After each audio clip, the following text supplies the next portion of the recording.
좀 네네, 그냥 안 하셔도 됩니다. 저도 장관님 안 하셨길래 지금 풀었습니다. 아유, 네. 까만 양복에 흰 와이셔츠를 풀면 고위 당국자의 패션인데 이거는 이거 벗을까요? 아니 가만 있어봐. 우리가 용산구청에서 만나고 지금 옛날에 당국대학 그때 뵀고요. 지난 선거 때 네. 저 무슨 안보 무슨 갑자기 회의할 때 갑자기 저 앞에 대통령 후보 때 후보하고 맞아. 저가지고 요 가운데 옆에 앉아서 안보 상황 긴급 점검 네. 회의.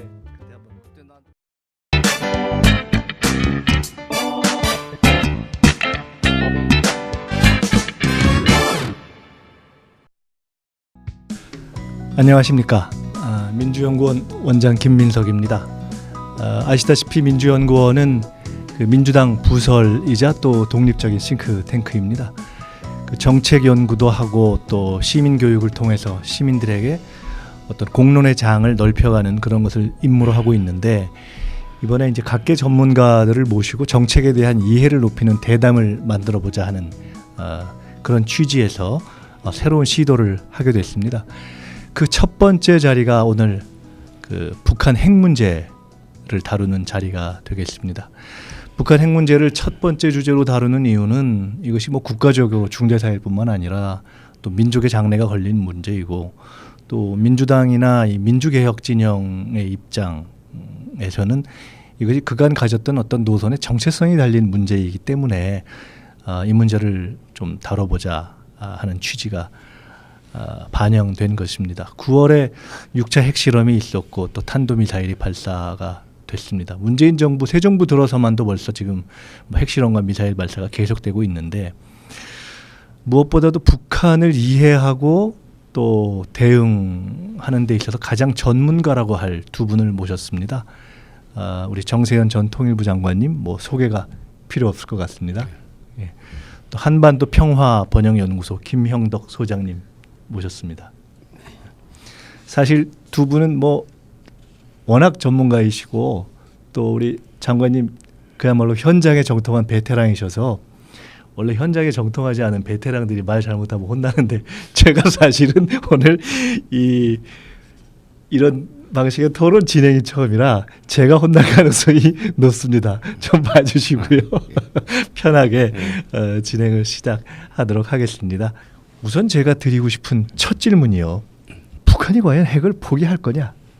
어떤 상황에서든 포기할 거냐? 우선 결론부터 말씀드리면 이제 포기할 가능성이 있다고 생각합니다.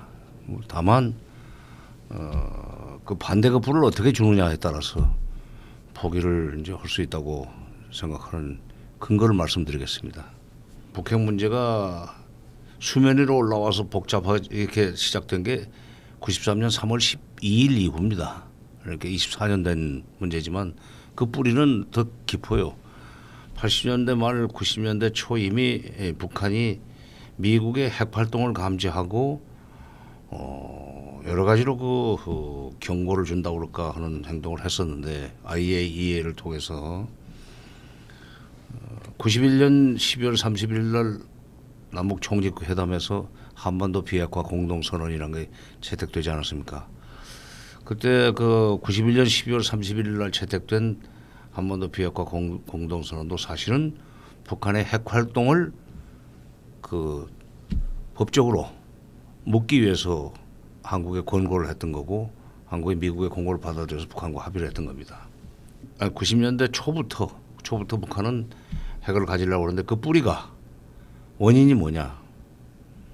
미국이 북한을 군사적으로 치려고 할 것 같으면은 거기에 맞설 수 있는 북한 말로는 이제 자유의 수단이라고 합니다만 그게 있어야 되는 거 아니냐 해서 이제 핵을 가지려고 했었는데, 그런 여러 가지 미국의 견제를 받으면서 북한이 나중에 92년에 미국과 직접 그 협상을 시도합니다. 이게 92년 1월 21일로 기억을 하는데, 그때 노동당 국제 담당 비서 국제비서는 김용순이었어요. 네. 나중에 남북대 한참 올 때는 대남비서를 했던 김용순입니다. 김용순을 뉴욕으로 파견을 해서 국무부 부장관 아놀드 켄터를 불러냈습니다.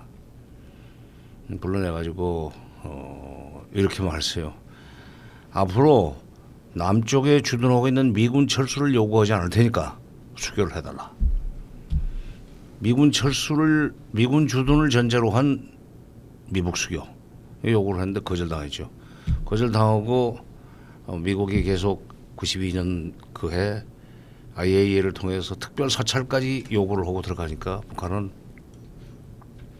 미국이 우리를 없애려고 그런 거기 때문에 결국 미국의 그런 소위 압살 정책이라고 하는 걸 막아내기 위해서는 핵을 개발해야 되겠다는 생각을 가졌죠. 그게 이제 핵 문제의 뿌리인데 그 이후에 94년 10월 21일 날 클린턴 정부 시절에 북한의 핵 활동을 중단시키는 대가로 수교를 약속하고 제네바 기본 합의라는 걸 체결했습니다. 수교 협상 개시죠. 수교 약속이라기보다는 수교 협상을 3개월 이내에 개시해 주기로 하고 제네바 기본 합의를 체결했고 또 200만 킬로와트 원자력 발전소를 저지른 조건으로 핵 활동을 중단시켰죠. 그 약속이 수교 협상 시작되지 못했지만 부시 정부가 들어서서 북한의 또 핵 문제를 가지고 다른 핵 문제를 제기하면서 압박을 해 들어갈 때까지 8년 이상 그 합의는 지켜졌고 북한의 핵 활동은 없었습니다. 그러다가 이제 부시가 문제를 일으켜 가지고 다시 또 제2차 북핵 위기가 왔는데 그거를 해결하기 위해서 2005년 9월 19일 날 그때는 육자회담입니다. 미국, 중국, 일본, 러시아, 남북한 6자가 모여가지고 합의해서 만들어낸 것이 9.19 공동성명인데 거기도 북한의 비핵화 그리고 미북 수교, 일북 수교, 경제 지원, 평화협정 이렇게 돼 있어요. 그러니까 북한은 2005년도에도 미국이 수교해주고 평화협정만 체결해주면 핵을 우리가 가질 필요가 없다. 예. 2번 약속을 했어요. 근데 그 약속이 2번 다 지키지 않았습니다. 그 약속이 이행되지 않은 원인을 대개 이제 미국은 북한한테 뒤집어 씌우는데 이거 말 잘못하면 정복으로 몰릴 수 있는 얘기지만 북한 입장에서는 뭐 BDA 문제도 있고 등등 그렇죠. 했기 때문에 그렇죠. 이제 북한 입장에서는 미국이 안 지켰다 이렇게. 손뼉도 예. 마주쳐야 소리가 난다고 어떻게 혼자 그런 사건이 일어납니까? 그러니까 50대 50이에요. 북한도 책임이 있고 미국도 책임이 있는데 되게 이제 국제 정보 질서를 장악하고 있는 미국의 입장에서는 자기네 것은 싹 빼고 상대방 것만 이렇게 키우니까 그러니까 요약하면은 앞으로 지금 다시 또 무슨 협상을 통해서 합의서를 만들어야 되겠지만 비핵화를 시키려면 이제 그 비핵화의 반대급부는 지난번 것보다 커질 겁니다. 줄 건 많아졌지만 그러나 제 첫 질문으로 다시 그러니까 간다면 포기할 수는 있다. 인도 파키스탄이 핵을 가는 거는 또 다른 예예요. 인도 파키스탄의 경우에는 미국의 국제 정치적 필요에 의해서 그냥 그들은 그대로 놔둘 필요가 있습니다. 사실상의 핵 보유국으로 이스라엘하고 그러나 북한의 경우에는 사실상의 핵 보유국으로 인정을 하는 것이 미국으로서는 별로 그렇게 크게 도움이 안 되고 좀 대가를 지불하더라도 대가라는 게 결국 경제적인 거예요. 수교나 평화협정은 돈 들어가는 거 아니니까. 근데 그때 이제 비핵화를 확실하게 끌어내기 위해서 경제적 대가를 지불해야 되는데 그 돈을 아마 미국은 우리한테 내라고 할 거예요. 이제 뭐 어차피 이 얘기 계속 나올 거니까요. 결국 그러면은 어쨌든 현재도 북한이 그 협상 결과에 따라서 이 핵을 포기할 수 있다는 전제를 가지고 또 현재 저희의 그러면 정책 목표는 여전히 북이 핵을 포기할 수 있는 조건을 어떻게 만들 것이냐 하는 것으로 정책 목표를 유지한다는 전제하에 현재 얘기로 들어가기 전에 옛날 얘기를 조금만 한번 확인하고 넘어가는 것이 좋겠습니다. 최근에 뭐 9년 전, 10년 전 얘기를 뭐 하지 마라 하는 사람들도 있고 또 왜 그런 얘기를 하냐 하는 말씀도 하시고 그랬습니다만은 많이 얘기하는 것이 현실이 변했다. 근데 그에 대해서 또 장관님께서는 원리는 변하지 않았다 이렇게 말씀을 하셨기 때문에 그럼 도대체 남북관계 소위 북미관계 한반도 문제를 푸는 기본 원리가 뭐냐 하는 것을 아주 간단한 교과서적 요약이 좀 필요한 것 같습니다. 그러니까 뭐 북핵 문제를 푸는 기본은 뭐고 남북관계를 푸는 기본은 뭐고 남북관계의 북미관계의 기본은 뭐고 뭐 한 이런 딱 아주 기본 구조 있지 않습니까? 예. 이제 클린턴 정부와 김영삼 정부가 겹치던 시절에 북핵 문제가 본격적으로 터지지 않았습니까? 그때 저는 그때 청와대 비서관이었어요. 예. 통일비서관이었죠. 예, 통일비서관이었는데 김영삼 대통령은 북핵 문제를 풀기 위해서 압박과 제재를 해야 된다는 철학을 가지고 있었습니다. 그 남북 관계를 막아버렸어요. 그리고 대북 압박을 해야 된다.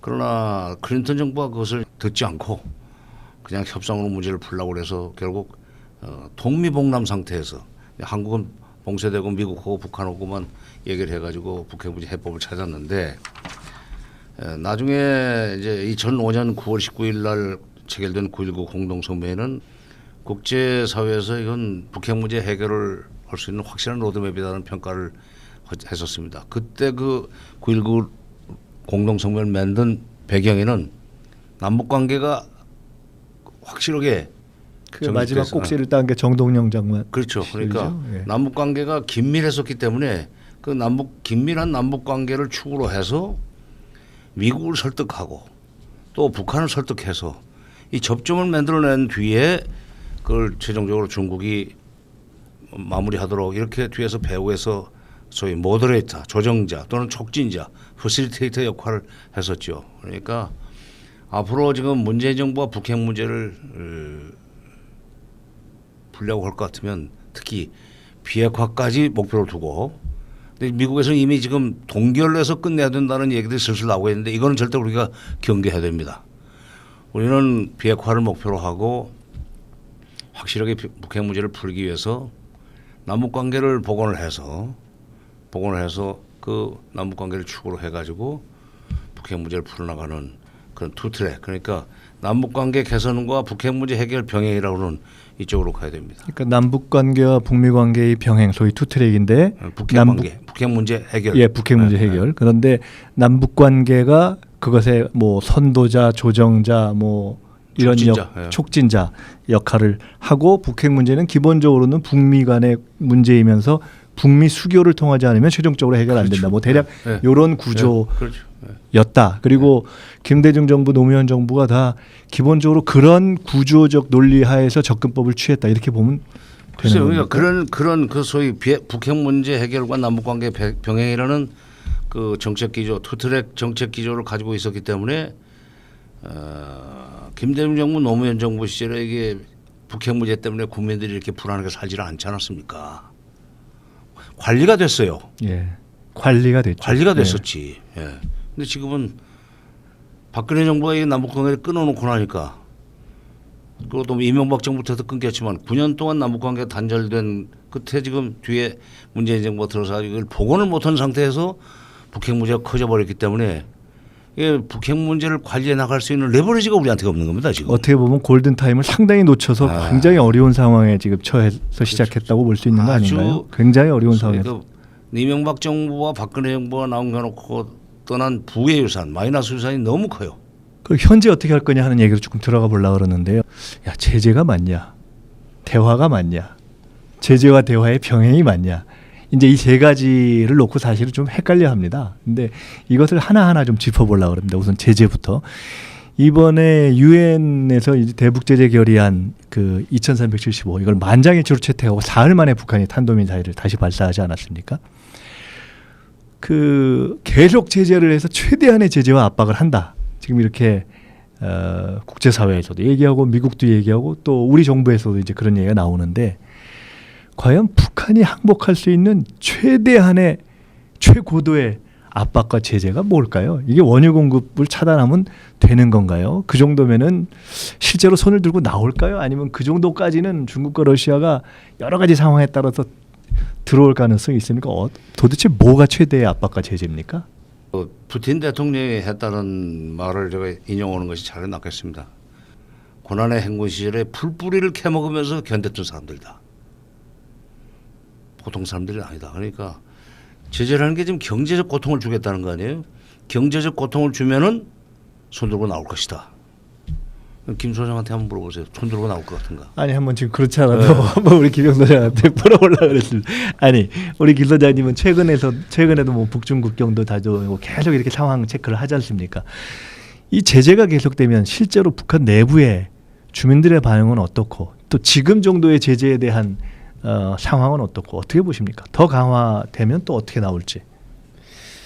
일단 제가 보기에는 북한 분들은 우리하고 경제 체제가 다릅니다.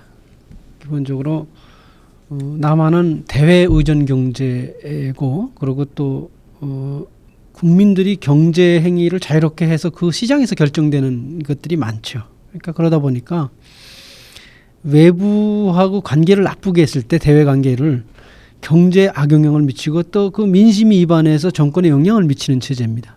근데 북한은 사실은 그 민심이 정권에 영향을 미치는 체제가 아니기 때문에 그렇지. 사실 그 정권의 변화로 이어진다는 건 상당히 어렵고요. 그리고 지금 북한이 예전엔 배급 경제나 계획 경제였기 때문에 그 정권의 악영향을 받으면은 상당히 국민들한테 영향을 미쳤습니다. 근데 사실은 지금 시장 경제가 대부분은 북한 경제를 돌리고 있기 때문에 북한 정권이 타격을 입는다고 해서 북한 정권이 무너지는 건 아니라고 저는 보고 있고요. 심지어 대부분의 탈북자도 거기에 동의를 합니다. 이미 자생적으로 사는 훈련이 다 돼 있답니다. 그래서 북한 정권은 일시적으로 어려움을 겪을 수 있어도 북한은 체제 변동으로 이어지지 않는다는 게 대부분의 견해입니다. 저도 그게 동의합니다.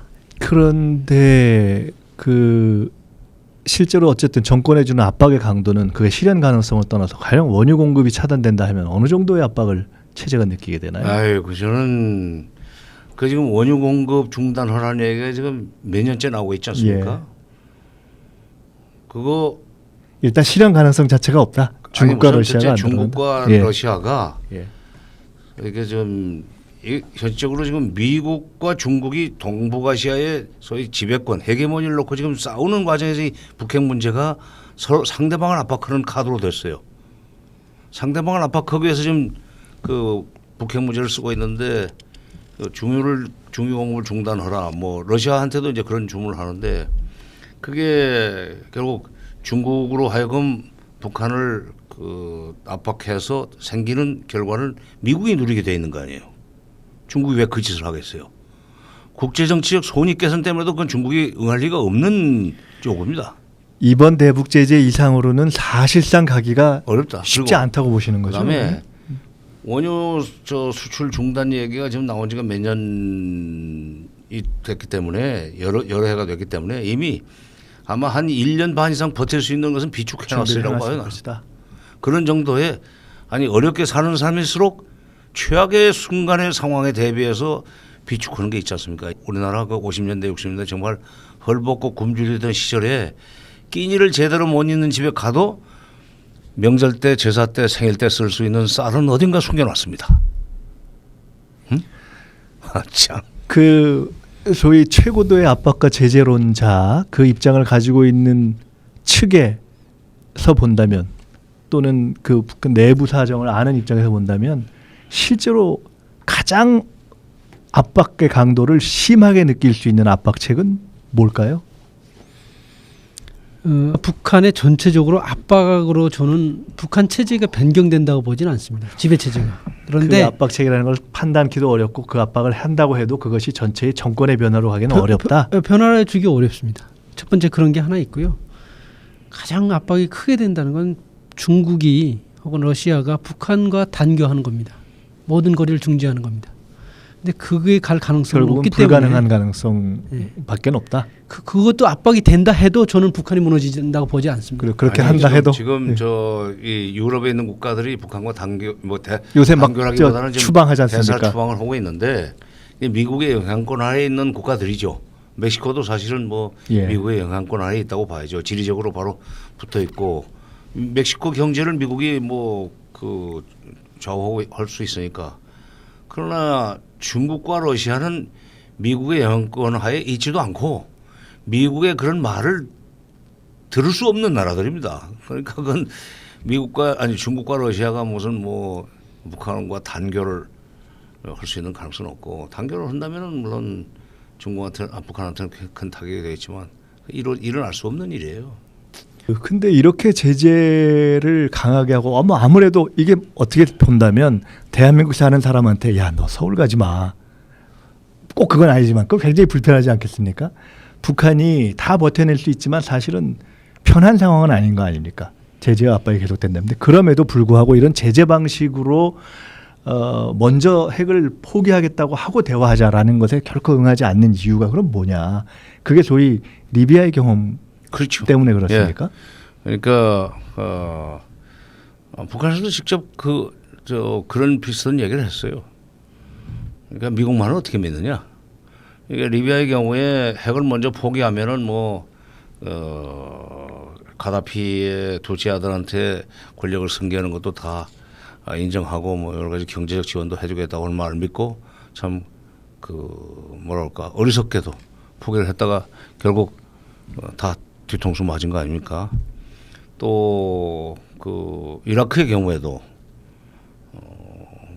이라크가 후세인이 핵을 개발하고 있다고 하는 의혹만 가지고 군사적으로 밀고 들어가 가지고 다 뒤졌지만 핵은 없었고 대신 후세인은 이제 뭐 도망다니다 나중에 하수도에서 잡혀 나왔지만 바로 그런 두 개의 선례 때문에 절대로 먼저 군사적으로 치지 않겠다는 보장, 수교, 군사적으로 치지 않겠다는 보장이 다른 말로 또 평화협정이고 그게 바로 또 수교입니다. 보장이라는 것은 기본적으로 네. 수교 그렇죠. 이외에는 방법이 없다. 네. 그거 없으면 안 할 거예요. 그러니까 그전에는 그 사람들은 그런 군사적으로 치지 않겠다는 약속을 하지 않고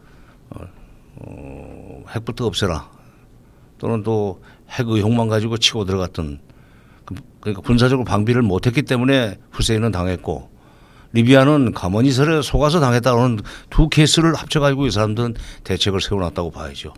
그래서 비핵화가 쉽지는 않다고 봐요. 협상 전략 차원에서도 지금부터 비핵화할 수 있다는 얘기를 하고 하면 안 될 겁니다. 아마 끝까지 버티면서 마지막에 큰 반대가 불을 그렇겠죠. 바꾸려고 그랬죠. 근데 드는 궁금증 하나가 자 제재가 현실성도 떨어지고 또 경험상 절대로 그렇게 받지 않을 것이다. 근데 저희 입장에서 아까 말씀하신 것처럼 참 상황이 어려운 상황에서 지금 정권이 시작됐고 북핵 문제가 지금 상당히 갈 때까지 갔는데 핵이든 미사일이든 계속 실험을 하면 뭐 미국이든 국제사회든 또 우리 정부 입장에서도 제재를 아예 안 하자고 할 수 있습니까? 아니, 그 상황에는 어떻게 해야 됩니까? 제재를 하지 말자고 얘기는 못 하죠. 그건 현실적으로 불가능하죠. 그런데 6.25 전쟁 중에 휴전 협상이 6.25 전쟁 중에 이미 그 전쟁 한 1년 지나고 나서 휴전 협상이 시작이 됐습니다. 총을 쏘면서도 휴전 협상을 했어요. 그 소련의 그 중재로 시작이 됐지만 마찬가지로 이렇게 제재를 하면서도 제재가 지금 계속되고 있는데도 사실은 미국과 북한 사이에는 뉴욕 유엔 대표부를 있고, 예. 무대로 해가지고 당국 차원의 접촉이 있었고 또 심심치 않게 제3국에서 1.5 트랙 대화를 해왔어요. 이번에도 지금 스위스에서 미국 쪽에서는 당국자가 안 나왔지만 1.5 트랙 대화를 했죠. 북한에서는 당국자가 나오고 최선희 미국 국장이 나왔는데 바로 그 미국 간의 1.5 트랙 대화가 됐건 당국 간 대화가 됐건 실무 차원의 접촉을 계속 해왔다는 사실에 우리가 주목할 필요가 있고 우리는 그거를 가지고 빨리 지금 그 물밑 대화 내지는 실무 차원의 대화를 수면 위로 올리고 그리고 그것을 좀 더 고위급의 당국 대화로 발전시키는 노력도 해라 하는 얘기를 우리가 미국한테 해야 돼요. 제재를 하지 말라는 얘기는 해서는 안 되고 할 수가 없죠. 분위기상. 그러니까 우리 대통령도 아마 지금 대통령 주변의 참모들도 이런 상황에서 제재를 얘기해야만 된다. 미국과 엇박자하면 안 되니까라는 식으로 자꾸 대통령을 그쪽으로 몰고 가는 것까지 나 이해를 합니다. 그러나 명색이 외교안보 분야의 참모라면 성동격서도 할 줄 알아야지. 한쪽으로 제재 얘기를 하면서 미국에다가 이게 당신네 지금 기왕에 지금 물밑 접촉하고 있는 거 알고 있는데 그거 왜 하는가? 언젠가는 대화하려고 하는 거 아니냐? 그렇다면은 대화를 시작하는 그런 프로세스도 동시에 병행하는 것이 좋겠다. 그거는 제재를 하면서 우리가 미국 쪽에 계속 대화는 해야 된다고 이렇게 권유해야 된다. 제재하는 거에 대해서 우리가 뭐 맞장구 쳐줄 테니까 그 대신 대화도 시작해달라. 그러면 제재와 대화의 병행론이라는 거는 그 가끔은 야 제재와 대화의 병행론이 이게 무슨 뜨거운 얼음 아니냐 이런 식으로 이게 과연 설정 가능하냐 형용 모순 아니냐 이렇게도 말씀하셨는데 그게 저 외교사적으로 또는 논리적으로 가능은 한 겁니까? 그런 설정을 할 수는 있는 그러니까 겁니까? 이제 처음에 제재로 시작을 하지만은 대화의 가능성이 낮을 때도 대화를 시작을 해가지고 점점 비중이 바뀌는 거죠 이렇게. 응? 그러니까 계속 제재와 대화는 50대 50으로 가서는 안 되는 거고 제재를 시작하지만 그 대화 그 통로가 점점 넓어지고 그다음에 대화의 그 횟수가 잦아지다 보면은 이제 대화 비중이 높아지는 거 아니에요? 그러면은 제재가 필요 없는 그런 협상 국면으로 넘어가죠. 하여간 그러면 제재를 하더라도 계속 그것이 하여간 대화를 위한 제재가 아니냐 하는 이야기 원칙도 지키고 계속 그것을 설득도 해나가야 된다 이제 그런 말씀인데 근데 그럼 대화로 다시 넘어가 보면 특히 새 정부 들어서 대화 제기를 전혀 안 했다고 볼 수 있을까요? 그러니까 가령 뭐 적십자 회담도 제의하고 군사 회담도 제의하고 또 NGO가 방북하겠다는 거에 대해서 또 오케이도 해주고 했는데 어떻게 보면 우리 정부 입장에서는 야 북이 너무 성의 없는 거 아니냐 너무 감감무소식 아니냐 이렇게 볼 수도 있는 면이 있는 거 아닙니까? 그러면 아니면 그것이 그 정도 갖고 대화 제의라고 볼 수 있느냐 아니면 노력이 부족했지 않느냐 아니면 조금 더 기다렸어야 되지 않느냐 글쎄요. 그걸 어떻게 설명해 북한의 주시나요? 이제 뭐 소위 그 의도는 우리 김 소장이 더 잘 아실 테니까 이따 조금 거기서 보충을 해주시고 처음에 꼬이기 시작했다고 생각합니다. 문재인 정부 출범할 때 북한은 상당히 기대를 가지고 기다렸다고 나는 봐요. 그러니까 그때쯤 그러면 특사를 가령 보냈어야 그렇죠. 된다. 그러니까 미국, 중국, 일본, 러시아 특사 4군데 돌고 오면은 대북 특사 보내려니 하고 북한은 기다렸다고 생각해요. 또 대통령 자신이 중앙일보 인터뷰에서 그랬지만은 후보 시절에 북핵 문제를 해결하기 위해서라면 내가 뭐 미국보다 북한도 먼저 갈 수 있다는 얘기도 했어요.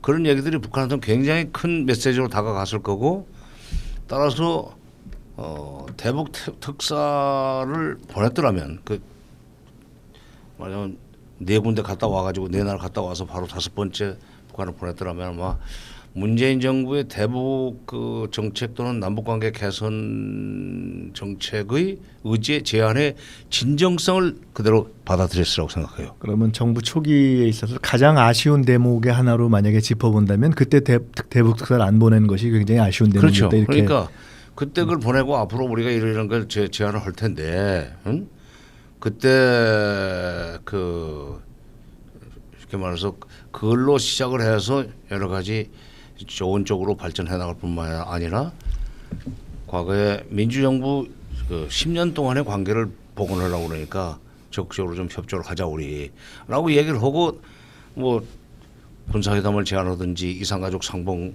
협상을 제안하든지 아니면 평창 올림픽 얘기를 했다든지 하면은 그러면 달랐을 거예요. 근데 그게 안 되고 나니까 그다음부터는 아니 모든 제안이 그야말로 립 서비스에 불과한 걸로 북한을 받아들이니까 지금은 어떻습니까? 지금은 특사론이 여전히 유효하고 가능한가요? 아니면 상당히 그 또한 지금 어려워졌다고 보시나요? 지금은 꼬여가지고 지금 특사가 가가지고 북쪽의 그 꼬인 그 심사를 이제 풀어낼 수 있는 정도의 제안을 할 것이 별로 없다. 예.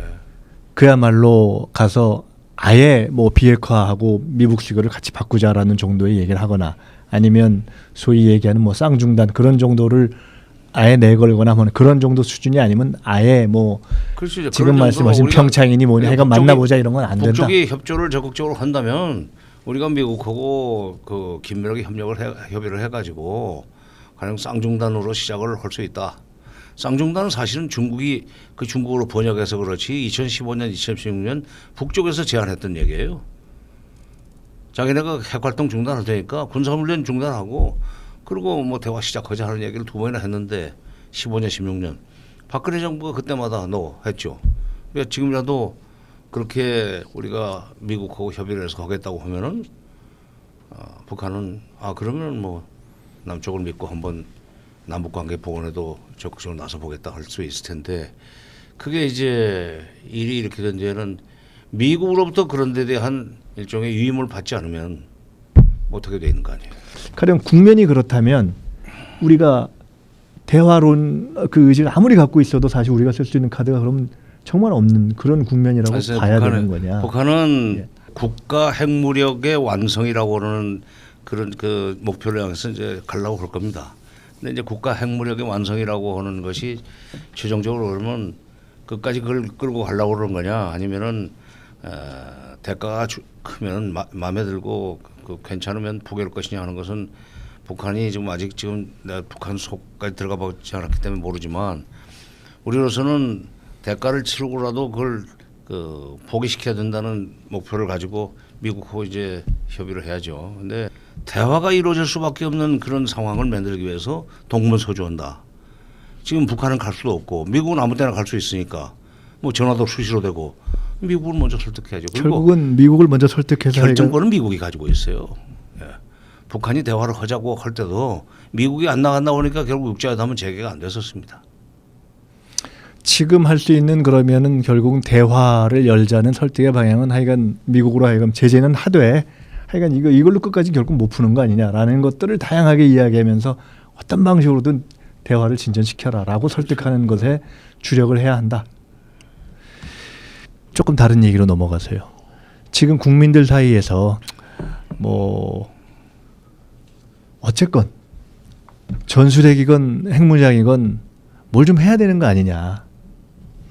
소위 얘기하는 현실적으로 북핵 자체가 저렇게 현실화될 때에 그냥 마냥 아무 대안 없이 인질이 될 수는 없는 거 아니냐라는 인질론 또는 핵에는 핵 외에는 대안이 없는 거 아니냐. 그러니까 일단 나중에 풀 때 풀더라도 잠정적으로라도 뭔가 핵에 대응하는 억지력을 가져야 되지 않느냐라는 이해 가능한 국민적인 어떤 우려. 이 문제는 어떻게 해야 되죠? 전술핵은 쉽게 생각하는 사람들은 그게 북핵에 대한 그 확실한 대응책인 것처럼 착각을 하죠. 자, 이렇게 지금 우리는 핵이 제로입니다. 북쪽은 핵폭탄이 지금 10개, 20개 있다고 미국에서 인정하니까 그렇다고 치고 10개, 20개 있는데 여기 전술핵을 200개를 갖다 놓는다? 뭐 20개 갖다 놓지는 않을 거 아니에요. 200개 뭐 그전에는 뭐 2000개도 네. 있었다는데 그거 갖다 놓으면 이게 이제 이렇게 생긴 데서 북한이 이렇게 된단 말이에요. 이걸 메꾸려고 부단히 핵을 개발할 거예요. 그러면 협상은 없는 겁니다. 그러니까 계속 이제 핵 경쟁 강화만 이루어지겠죠. 한반도에 핵 경쟁이 이루어지면은 전술핵을 갖다 놓은 미국이 계속 거기에 대해서 소위 그 후속 조치를 취해야 되니까 미국이 갖다 놓은 전술핵 무기가 몇 개나 되는데요. 그러니까 미국이 그래서 이건 안 된다는 거예요. 이게 한반도에 남북 간의 핵 경쟁이 일어날 뿐만 아니라 그렇게 되면 동아시아 전체에 핵 도미노 현상이 일어나는 건 이건 미국으로서는 감당하기 어려운 국제정치 상황이에요. 우리만 생각하는 건데 그거 전술핵 갖다 놓으면은 중국이 사드 이상으로 반발할 겁니다. 그럼 국민들에게는 어떻게 이야기해야 됩니까? 자, 그런 문제가 있다. 그런데 현실적으로 국민들은 그래도 자, 문제 당신들이 못 풀고 있지 않느냐. 근데 핵 외에는 방어책이 없지 않느냐라고 그러니까, 하면 뭐라고 설득해야 돼요? 아니 이제 그 영국 속담에 영국 사람들이 이제 지혜로운 데가 좀 가끔 있죠. 프라이팬이 뜨겁다고 뛰다가 불 속에 빠진다는 속담이 있어요. 북핵이 뜨겁다고 뛰다가 지금 전술핵 갖다 놓으면 그 불 속에 빠지는 그 우를 범하게 된다니까. 이게 핵 경쟁이 일어나게 돼 있어요. 우린 감당 못 해요. 우리는 이게 계속 그 전술핵을 더 갖다 놔달라고 미국에 매달려야 돼요. 지금 이것 때문에 이번에 이 핵 상황 내지는 뭐 미사일 상황 때문에 트럼프한테 지금 휘둘려 가지고 얼마나 많은 무기를 샀습니까? 언급결에 핵탄두 중량을 늘려주는 거 공짜 아니에요. 우리 국민들이 그걸 알아야 돼. 그러니까 남북 간의 핵 문제나 미사일 문제를 가지고 협상이 진행되는 동안에는 북한이 핵 활동을 중단을 해요. 그건 지금까지 역사가 그건 보여주고 있으니까. 근데 이게 협상이 끊어지고 난 뒤에는 북한은 핵 활동을 계속 하니까 바로 그런 것 때문에 그걸 막기 위해서 이제 남북 관계도 끊어지고 그러면 그걸 막기 위해서 북한의 일거수일투족에 일희일비하고 놀래면서 대책은 소위 미국에서 무기 사다 놓고 전력을 증강하는 수밖에 없어요. 그러니까 차라리 남북 관계 개선을 해가면서 쌀 주고 비료 주고 하는 시절에 들어가는 돈이 한 4천억 원밖에 안 됐어요. 4억 달러 정도입니다. 그러나 지금 이 사드 한 대 갖다 놓는데 10억 달러, 1조 원 아니에요.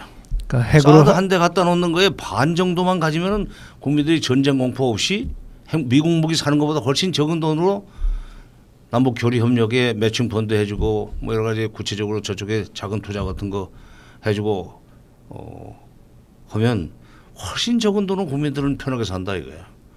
우리 국민들 입장에서는 일단 편하게 사는 거, 안보 불안감 없이 편하게 사는 게 그게 필요한 겁니다. 결국 핵으로 핵을 막자는 얘기는 핵을 기정사실화할 뿐만 아니라 결국은 핵 경쟁을 더 강화해서 훨씬 더 한반도를 어렵게 만들고 위험하게 하고 우리 돈은 예산, 돈대로 더 들어가는. 우리 예산에 지금 뭐 국방 예산 그 예산이 국가 예산의 한 10% 정도로 지금 배정되고 있지만 그 핵 경쟁 상황으로 들어가 버리면 옛날에 박정희 대통령 시절에 국방비가 국가 예산 한 20% 됐던 시절이 있습니다. 금방 20% 되면은 교육 투자 뭐 이게 그 무슨 보험 이거 못 해요. 이번에 유치원 무슨 사립 유치원 가지고 난리가 났었는데 그 무슨 누리과정이니 이런 이 애들 키우는 것도 거기 투자할 수가 없습니다. 전부 돈이라는 돈은 전부 다 미국 가서 무기 사다 놓고 무기 갖다 놓고 이제 안심하는 그런 그 상황으로 빠지고 말죠. 자, 지금 틸러슨 장관, 뭐 맥마스터 보좌관, 그다음에 오늘 그 언론 보도됐습니다마는 트럼프 대통령이 아주 센 발언을 계속 이렇게 쏟아냈는데 미국이 군사 옵션을 선택할 가능성은 어떻게 보세요? 그리고 한다면 정말 가능한 군사적 옵션이 뭐 쭉 이렇게 미국에서 검토된 것들을 잘 아실 거 아닙니까? 뭡니까? 94년에 미국이 북한과 협상을 하다가 그러니까 93년부터 미국 양자 핵 협상을 시작을 했는데 미국이 지쳤어요.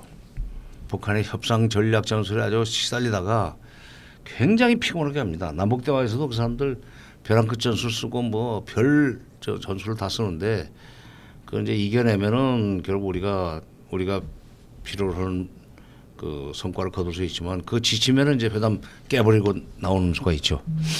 지쳐가지고 미국이 이 협상 가지고 안 되겠구만 해서 94년 그 초여름부터 그걸 북한을 치려고 그랬어요. 영변을 폭격해버리면 끝나는 문제 아니냐. 미국식 사고 방식이에요. 나쁜 짓 하는 인디안 마을 그냥 폭격해버리면 끝나는 거지라고 생각했는데 김영삼 대통령 때죠. 김영삼 대통령 때인데 김영삼 대통령은 뭐 그렇게 하라고 그랬어요. 그게 확실한 해법이라고. 근데 그때 미국에서 그런 그 폭격 계획을 세워놓고 여러 가지 그 폭격에 대비해서 뭐 여기 주한 미국 대사의 가족들을 동경으로 이렇게 피신시키는 그런 훈련도 하고 했었습니다. 그러면서도 한쪽으로 겁을 내는 게 불안했던 것이 이게 치면은 북한 가만 안 된다. 반드시 휴전선 쪽에 있는 장사정포 방사포가 불을 뿜을 거고 그러면 그들이 말하는 서울 불바다가 된다. 그래서 가만히 있을 수 없고 다시 북한은 반격하고 영변을 치려다가 북한 전역을 폭격해야 되는 일이 생기고 그러면 저기서도 뭐 가만 안 있을 거고 이렇게 되면은 결국 6.25 전쟁 때 죽었던 거에 그 수십 배, 뭐 3,400만 죽을 수도 있다 하는 계산이 나왔어요. 그리고 전비는 1,000억 달러가 든다. 그다음에 남북이 다 초토화될 텐데 남쪽을 복구하는 데만도 30년이 걸리고 그 복구 비용은 3,000억 달러 정도 든다. 94년에 3,000억 달러 되면은 우리나라 뭐 GDP 총액하고 비슷했을 겁니다. 그걸 보고 미국이 이거 함부로 버릴 일이 아니다. 그래서 이제 퇴로를 찾고 있는데 그때 절묘하게 김일성이 정상회담 카드를 꺼낸 겁니다.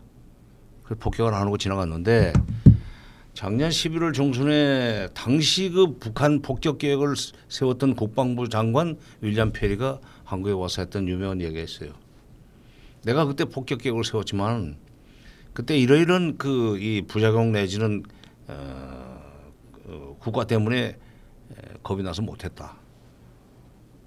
근데 지금 그때는 북한에 핵무기가 없을 때다. 그 폭격 계획을 세웠던 페리가 결국은 다시 페리 프로세스를 한 거 아닙니까? 프로세스 만들었고 하다 보니까 북한이라는 나라를 다루는 방법도 이제 알게 된 거죠. 그러니까 지금 그 미국의 군사정보 그 당국자들은 북한의 핵이 10개 내지 20개 있다고 그러면서 그것이 어디 있는 줄 알고 서지컬 스트라이크를 한다는 거냐. 서지컬 스트라이크라는 게 외과적 수술 딱 그것만 집어내는 거 아닙니까? 북한이 무슨 핵무기를 이렇게 땅 위에다 세워놓고 자랑하는 것도 아니고 지하에다 숨겨놓고 있을 텐데 그 위성으로도 잡히지도 않고 뭐 다른 통신 장비로도 그 탐지가 안 되는 거 아니에요. 엑스밴드 레이더도 안 되는 거지. 그거 어디 있는 줄 알고 때린다는 거냐. 그럼 결국 그거 찾는다고 그러다가 관계없는 데 때리면은 쓸데없는 희생자만 생기는 거고 북한이 가만 안 있을 거고 그 찾는 동안에 실현 불가능한 얘기다. 그 유엔 총회에서 미국 대통령이 완전 파괴 이런 얘기를 하는 것이 옛날에 60년대 후르쇼프가 유엔 총회 와서 연설하고 신발짝 벗어가지고 막 책상 때리고 했던 장면하고 비슷해요 지금. 참. 그 어떻습니까? 이번에 정부가 이 와중에 이제 제재에 정부가 너무 세게 가는 거 아니냐라는 국내에서도 비판도 일부 있던 상황에서 지금 국제기구를 통한 800만 달러 얘기가 있었습니다. 그에 대해서 또 비판하는 의견도 있고 이건 뭐 대북 제재와는 다른 차원이다 이렇게 얘기가 있었는데 어떻습니까? 이거는 이 대화 남북 관계를 푸는데 이런 것들이 도움이 됩니까? 우선 첫째, 예. 남북 대화의 물꼬를 트는데 상당히 좋은 그 시그널로 작동할 것이다. 예. 두 번째, 지금 유엔 제재와 어긋난다 하는 얘기를 해요. 지금 뭐 자유한국당, 네, 네. 보수 쪽에서는 그 유엔 제재 결의 이행 과정에 무슨 이런 지원이냐 하는 비판을 한다고 그러는데 유엔 제재 결의에도 중국 덕에 그렇게 됐지만 민생 물자를 북한에 보내는 것은 유엔 제재 결의안에 그 규정돼 있지 않습니다. 그러니까 민생 물자는 보내게 돼 있어요. 민생 물자라는 게 인도적 차원의 물자입니다. 인도적 차원의 물자는 지금 북한에 들어갈 수 있게 돼 있어요. 북한에 못 들어가게 하는 것은 군사적으로 전용될 수 있는 가능성 있는 물자를 지금 막는 거예요. 예. 유엔 제재 결의에서도 지금 영유아나 모자 보건에 관련된 그런 어떤 뭐 약품이라든지 또는 물자를 식품을 보내는 것은 그건 유엔 제재 결의에서도 막을 수가 없어요. 이게 자유한국당이라든가 보수 쪽에서는 그걸 알아야 돼요. 유엔 제재 결의가 모든 걸 틀어막고 있지 않고 민생 물자는 문이 열려 있다. 그리고 이 유니세프나 WFP가 지금 갖다 주겠다고 하는 것은 그것은 바로 민생 물자하고 같은 범주가 있고 그리고 인도적 지원이기 때문에 해당이 안 된다는 사실을 좀 알 필요가 있어요. 유엔 제재와도 근본적으로 모순되지 않고 열려 있고 네. 또 남북 관계를 푸는 데 있어서도 뭔가 대화의 실마리를 푸는 데 도움이 된다면 한 걸음 더 나가서 그런데 도움이 될 수 있는 조치들은 할 수만 있다면 찾아서 이렇게 하는 것이 좋은 거 아닙니까? 그게 지금 매칭 펀드인데 네. 지금 WFP나 유니세프에서 그 북한에 보내겠다고 하는 그 물건을 준비해놓고 한국에 지원을 요청한 것이 800만 달러 아닙니까? 합치면 그게 지금 남북협력기금에서 나가요. 그러니까 그동안에 남북협력기금에서 이제 그런 것이 많이 나갔습니다. 김영삼 대통령 시절에도 그 철저하게 북핵 문제 때문에 뭐 북한을 압박해야 된다. 절대로 주면 안 된다 하는 얘기를 할 때도 그 자유한국당 사람들한테 그 얘기 좀 해줘야 돼요. 네. 바로 그 당시에 신한국당 시절이죠. 그때가 김영삼 대통령 초기에는 예, 신한국당입니다. 예. 자유당하고 신한국당을 합쳐놓은 게 아마 자유한국당인지 모르겠는데 예. 그 신한국당 시절인 그 김영삼 대통령 때도 북핵 때문에 일체 대북 민간 차원의 지원은 뭐 허용을 안 하면서도 WFP나 뭐 WHO, 유니세프가 북한에 여러 가지 이런 의료 뭐 물자를 보내야 되겠다 뭐 그때도 그거는 보내야 할 때는 거기다 줬었어요. 그때도 벌써 몇 년 전입니까? 24~25년 전인데 그때 뭐 100만 달러 이랬었습니다. 그러니까 네. 지금 800만 달러를 그 구매력 기준으로 비교하면은 그때 100만 달러 정도밖에 안 되는 거예요. 그러니까 김영삼 대통령 때 그런 국제기구 통해서 지원하는 건 괜찮고 예. 지금 문재인 대통령 때 국제기구 통해서 지원하는 건 안 된다고 하는 사람들의 기준은 뭐예요? 일단 잊어버리고 싶은 거죠. 내로남불인가? 그렇죠.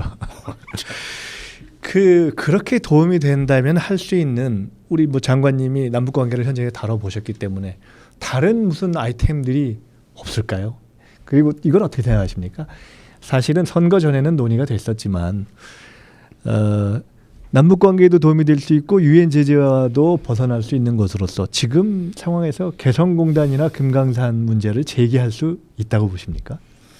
이제 그거는 용기의 문제라고 봅니다. 그러니까 용기를 내서 결단할 수 있는 그 정책 영역 안에 그 스펙트럼 안에 들어있다. 초기 했었어야 되는데 오이사 조치. 예. 오이사 조치를 바로 풀었으면 돼요. 근데 괜히 미적거리더니 지금 이런 핵 상황이 되면서 어렵게 그 또한 됐는데 뭐 어려워진 어렵게 면이 있죠. 됐는데 지금이라도 용기를 내서 이번에 유니세프하고 그 WFP를 통해서 $800만 보내고 그다음에 평창 올림픽 관련 그 얘기를 좀 다시 좀 시작할 수 있을 것 같아요. 왜냐하면은 지난 5월달에 무주 태권도 대회 때 선수단 이끌고 왔던 IOC 위원 장웅 그 태권도 선수입니다 원래.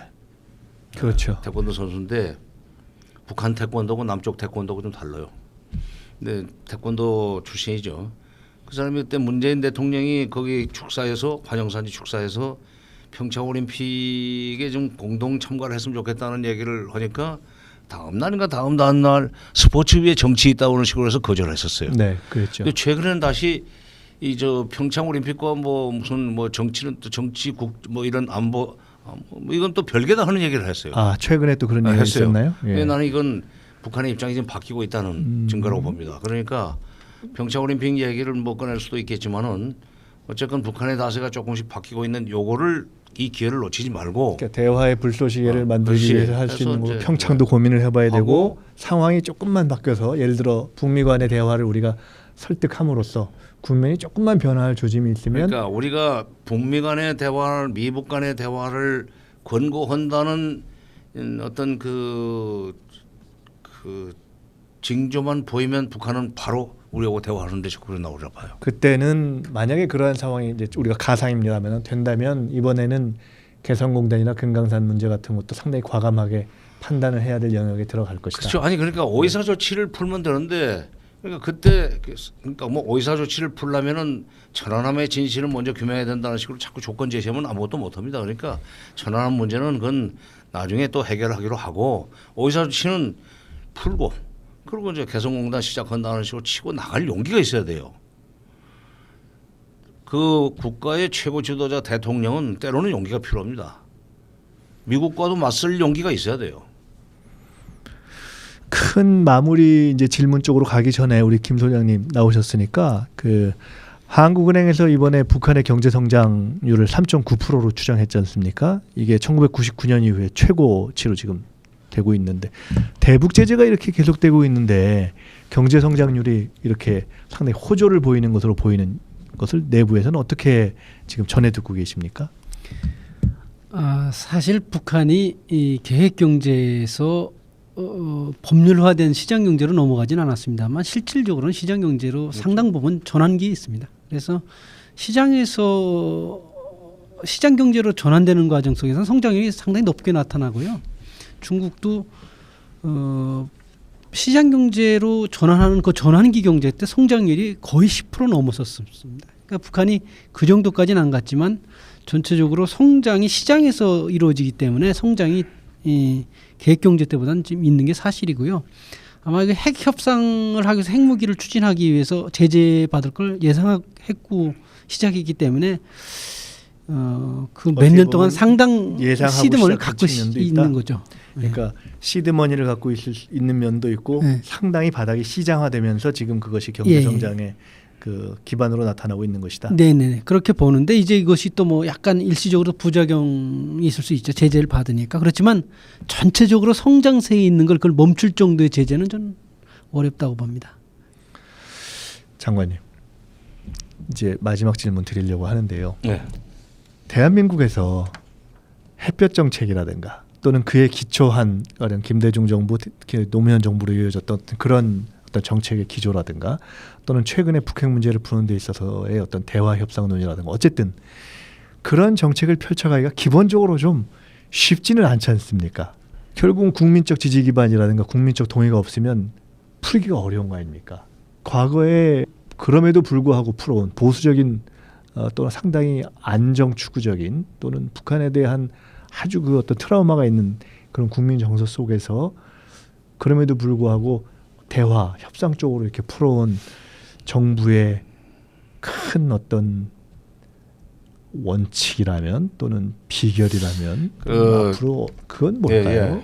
핵 문제가 처음 터졌을 때 이제 김영삼 정부 시절 아닙니까? 내가 뭐 모시던 대통령을 자꾸 이렇게 다시 또 거론하는 것이 좀 죄송스러운 측면이 있는데 그분은 그 북핵 문제가 터지자 바로 북한과의 그 협상이라든지 대화를 그 뭐 하고 미국이 흘러오는 것도 막았던 적이 있습니다. 그러나 결국은 나중에 미국이 그냥 알아서 자기들끼리 북한하고 협상해가지고 경제적 부담은 우리한테 이제 그 넘겼는데 다행히 미국이 협상으로 문제를 풀었기 때문에 김영삼 대통령의 그런 대북 제재 압박론이 그 국민들한테 큰 그 문제는 안 가져왔습니다. 근데 이제 김대중 정부 들어와가지고 98년 햇볕 정책 시작할 때 초기에 클린턴 대통령이 전적으로 햇볕 정책을 지지한다 그러면서 운전석은 당신이 운전석에 앉고 내가 조수석에 앉겠다는 얘기를 유명한 얘기가 있잖아요. 그런데 북한이 8월 달에 미사일 쐈단 말이에요. 운전석론은 사실은 그때 시작된 거네요. 사실 미국이 먼저 그 제안한 거고 이번에는 얘기해가지고 뭐 승인을 받았다는 거고 그때는 미국이 먼저 클린턴 대통령이 운전석에 당신이 앉으라고 그러고 내가 지금 조수석에 앉겠다고 하는 그 대한민국이 뭘 운전석에 앉겠냐고 얘기하는 또 자유한국당 류의 분들한테는 그것도 미국이 했던 얘기라고 하면은 상당히 설득이 되겠는데요. 그러니까 그렇죠.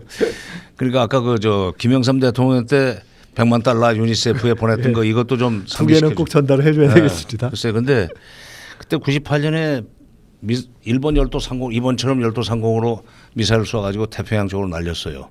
그러기 전에 이제 8월 중순에 또 지하 금창리 동굴에서 핵 개발을 하고 있다고 미국의 보수층이 이걸 또 흘려서 여론이 뒤집어졌었어요.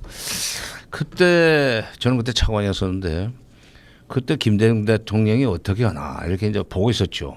일개 차관이 뭐 이렇게 공제를 할 처지는 아니고. 근데 그걸 뚫고 나가는 거예요. 여론 굉장히 나빴었습니다. 그때면 지금보다 어떻게 보면은 그 각 사안에 대한 여론조사 놓고는 훨씬 더 그럼요. 반대가 심했다고 볼 수 있겠네요. 그러니까 미국의 여론이 발칵 뒤집어지지 일본 여론 뒤집어지지 국내 여론도 따라서 더 뒤집어지고 있는데 평소에 그러니까 김대중 대통령에 대해서 반감을 가지고 있는 사람들은 그걸 빌미로 해가지고 막 들고 일어날 때예요. 그래서 굴복할 건가. 근데 그분의 여러 가지 그동안의 생애 경로로 봐서는 그대로 끈기 있게 밀고 나갈 거다. 아니나 다를 거 아니에요. 미국에서 미국에 공고해가지고 바로 그 영변 폭격 계획을 세웠던 윌리엄 페리가 미국의 대북 정책 조정관으로 임명됩니다. 여기 와요. 맨 처음에 여기 와가지고 이제 그 김대중 대통령하고 대화를 하면서 교육을 받죠. 결국 이게 한반도 냉전 구조의 문제다. 우리는 이미 90년대 초에 소련 중국과 수교를 했는데 그때 한국에서 미국 일본도 북한과 수교해달라는 걸 안 들어주더니 결국 그 수교가 안 된 상황에서 북한이 위기의식을 느껴가지고 핵 문제를 일으켰는데 이거 지금 이 문제를 풀려면은 결국 그 냉전구조 해체라는 쪽으로 가야 되고 그러기 위해서 조건으로 북한의 비핵화를 받아내는 조건으로 미국 수교, 일북 수교 다 해주고 남북관계 개선 이 프로세스로 가야 된다. 그걸 들고 이제 쭉 돌지 않았습니까? 그렇게 하면서 이제 북한이 한국을 치려는 거예요. 여론이 뒤집어지고 했을 때 햇볕 정책을 접고 이제 대북 최대 압박과 제재로 나올 줄 알았더니 딱 미국을 움직여 가지고 오히려 대화 국면으로 끌고 가는 걸 보고 이게 믿을 만한 사람들이다. 그렇게 상황이 변하니까 국민 여론도 변했나요? 햇볕 정책이 괜찮다라고 해가지고 그것 때문에 2000년에 정상회담도 되는 겁니다. 99년에 5월달에 끝나는데 그 페리 프로세스 합의가 말하자면 6국 간에 미국이 주도하고 한국이 실질적으로 아이디어 내고 중국, 러시아, 일본, 북한이 동의를 해서 그러면서 그 위기를 극복을 했고 그다음에 정상회담까지 했고 그런데 다시 부시 정부 때 9.11 테러 이후에 2002년 1월 달에 부시가 의회 연설에서 1월 29일입니다만 이란, 이라크, 노스코리아 이건 악의 축이라고 발언하잖아요. 예. 그리고 20일 후에 이 부시가 여기 와서 한미 정상회담을 합니다. 한미 정상회담 후에 도라산역에서 예. 연설을 하는데 부시가 전혀 다른 얘기를 하는 거예요. 침묵. 아니 나는 뭐 나는 북한을 예. 공격하지 않겠다. 그리고 북한과 대화하겠다. 김대중 대통령이 레이건 대통령의 고사를 얘기하면서 나보고 대화하라고 그랬다. 맞다. 나도 대화한다. 인도적 지원한다. 깜짝 놀랐는데 그리고 침묵에다가는 그 저 도라산역의 세멘트 침묵에다가는 이 철도가 남북의 이산가족들을 만나게 해 주소서. 영어로 하면 May this railroad 이렇게 May. 그래서 참 어떻게 된 건가 나중에 이제 김대중 대통령한테 직접 차 안에서 설명을 들으니까 내가 아침에 100분 동안 젖먹던 힘까지 동원해서 부시가 마음을 바꾸도록 만들었어. 바로 그겁니다. 북핵 문제를 일으키기 위해서 부시가 여러 가지로 막 그냥 상황을 뭐 만들고 그다음에 의회 연설에서 북한을 가만 안 두겠다는 얘기를 했을 때 거기서 좌절했더라면은 김대중은 거기서 그냥 햇볕 정책이 뭐고 다 날아가는 상황에 있었어요. 근데 그 하여튼 끈질기게 부시를 설득해가지고 위기를 극복하고 관계를 끌고 가면서 그 남북 관계가 계속 유지될 수 있었기 때문에 2005년도에 노무현 정부지만 노무현 정부 들어와서 2005년도에 육자회담에서 9.19 공동성명을 만들어내는 힘이 나온 겁니다. 그때도 그러니까 국민 돌파력이에요. 여론이 어려운 시절은 있었으나 결국 원칙으로 지금은 돌파했다. 그래도 이게 그때는 처음 온 파도였었어요. 예. 이거 몇 번 경험해봤기 때문에 그때보다 덩어리가 크다는 것이 지금 뭐 일부의 얘기인데 문제는 커졌지만 경험이 있고 원리는 그래도 문제는 갖고 커졌지만 있다. 파도가 밀려오는 원리는 똑같은 거 아니에요. 그걸 극복해 나가는 뭐 해움으로 치든지 무슨 다른 걸로 치든지 그건 또 대처하는 방법도 원리는 같지 않습니까? 파도의 크기가 달라졌다고 그래가지고 뭐 이제 포기하고 우리 파도에 밀려서 죽자 그럴 수가 없는 거 아니에요. 그 운전석에 앉아서 그 운전자론을 제대로 이제 하기 위해서 한국 정부가 여러 가지 어려운 상황에서 지금 이제 다시 또 문제를 그럼에도 불구하고 끈질기게 풀어가야 되는데 마지막으로 원포인트 주문을 하신다면 나는 그 문재인 대통령이 자서전에서 미국에 노라고 하는 말할 수 있는 대통령이 되겠다고 이제 그랬죠. 그 미국에 노라고 그 말하겠다고 했다가 좀 난리가 나지 않았습니까? 근데 미국에 대해서 노라고 말하는 것이 그렇게 어렵지가 않아요. 2002년 1월 29일 날 악의축 발언을 듣고 난 김대중 대통령이 2002년 2월 10일 날 정상회담에서 그러지 말고 북한을 치지 말고 대화로 문제를 풉시다. 그리고 인도적 지원도 하는 게 좋습니다. 북한을 관리하는 것은 오히려 그게 확실한 방법입니다. 이런 식으로 얘기를 해서 미국을 설득해서 미국의 정책을 바뀌도록 만드는 게 바로 노라고 말하는 거예요.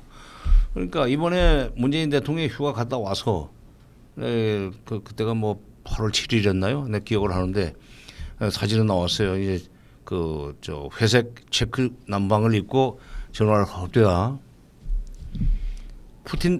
트럼프 대통령한테 요즘 푸틴이 좋은 말을 하니까 내가 자꾸 미국 대통령이 푸틴으로 발음이 나와. 근데 트럼프 대통령한테 전쟁은 절대로 안 된다.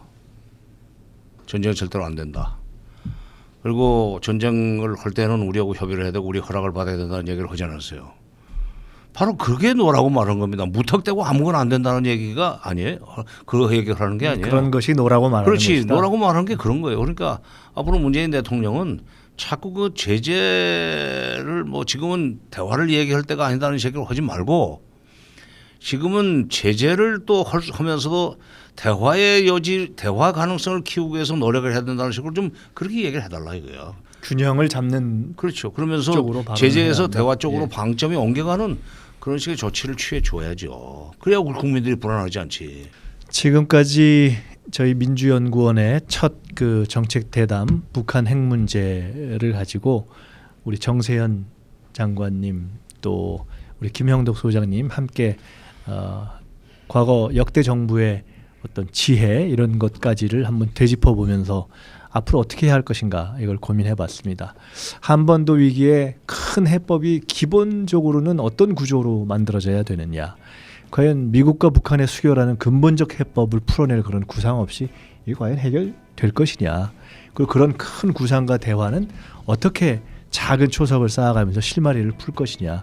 이 과정에서 어려움이 있지만 정부가 가져야 될 기본 입장이 뭐냐, 뭐 대략 이런 것들을 저희가 짚어봤다고 볼 수 있는데, 사실 그 촛불혁명으로 만들어진 새로운 시대, 새로운 정부에서는 어떻게 보면은 정부와 대통령뿐만 아니라 국민들이 어떤 바닥에서의 공론을 형성해 주느냐, 이것이 굉장히 크게 국가의 방향을 끌고 가는 어떤 새로운 힘이 아닌가 싶습니다. 그러한 것을 함께 고민하고 만들어보자 하는 취지에서 저희들이 처음으로 오늘 가진 좌담회에 아주 귀한 말씀 주셔서 정말 감사합니다. 두 분 감사드리고요. 오늘 이렇게 지켜봐 주신 분들께 다시 한번 감사드립니다. 감사합니다.